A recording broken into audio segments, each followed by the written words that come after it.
जब पूरा भारत अंग्रेजों की गुलामी में जकड़ा हुआ था, जब अंग्रेज हमारी संपत्ति को लूट कर ले जा रहे थे, उसी दौर में एक ऐसा भारतीय राजा था जिसने ब्रिटिश सरकार को कर्ज यानी लोन दिया था।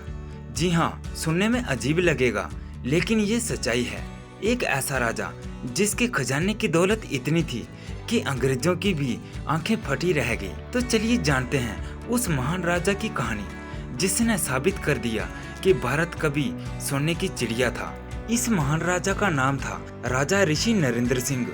वो पटियाला रियासत के महाराजा थे और उन्होंने 1856 में ब्रिटिश ईस्ट इंडिया कंपनी को 50 लाख रुपए का कर्ज दिया था। अब सोचिए, उस दौर में जब 1 रुपया भी बहुत बड़ी चीज हुआ करता था, उस समय 50 लाख रुपए देना कोई मामूली बात नहीं। दोस्तों, 1856 में अंग्रेजों को अचानक बहुत बड़ा फाइनेंशियल संकट आया।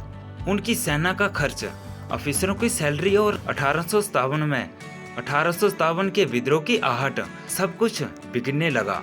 ऐसे में अंग्रेजों को एक बड़े फाइनेंशियल सपोर्ट की जरूरत थी और तब पटियाला रियासत के राजा ने बिना किसी डर के उन्हें लोन ऑफर किया। दोस्तों, इस फैसले के पीछे 2 कारण माने जाते हैं। पहला, पटियाला की सुरक्षा सुनिश्चित करना और दूसरा, ब्रिटिश सरकार से भविष्य में राजनीतिक लाभ लेना। राजा नरेंद्र सिंह के पास जबरदस्त खजाना था। उनकी रियासत सोने चांदी से भरी पड़ी थी। राजा की सेनाएं भी मजबूत थी और उनकी पॉलिटिकल समझ भी गहरी थी। दोस्तों, राजा नरेंद्र सिंह बहुत दूरदर्शी शासक थे। उन्होंने न सिर्फ ब्रिटिश सरकार को कर्ज दिया, बल्कि अपनी रियासत को भी बहुत आगे बढ़ाया और ब्रिटिश सरकार ने इस कर्ज के बदले कई विशेष अधिकार दिए। पटियाला रियासत को लाल राज्य घोषित किया और अंग्रेजों ने उनके परिवार और राज्य के लिए विशेष संरक्षण की गारंटी दी। और यही कारण था कि पटियाला रियासत को आजादी तक बड़ी सभ्यता मिली रही।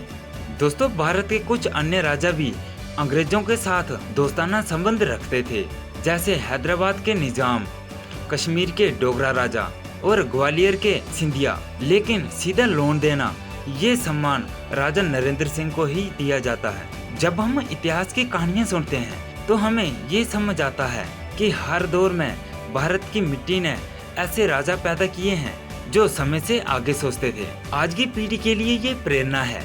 वक्त चाहे जैसा भी हो, अगर आपके पास सोच, दूरदृष्टि और साहस है तो आप किसी को भी कर्ज दे सकते हैं, चाहे वो अंग्रेज ही क्यों ना हो। तो दोस्तों, ये थी कहानी उस राजा की जिसने खुद अंग्रेजों को कर्ज देकर बता दिया कि भारत सिर्फ गुलाम नहीं था, भारत ताकतवर भी था। दोस्तों, अगर आपको ये वीडियो पसंद आई, चैनल ज्ञान की दुनिया को सब्सक्राइब करें और कमेंट में बताएं क्या आप इस राजा को पहले जानते थे। आज की वीडियो में बस इतना ही। मिलते हैं एक और शानदार वीडियो के साथ।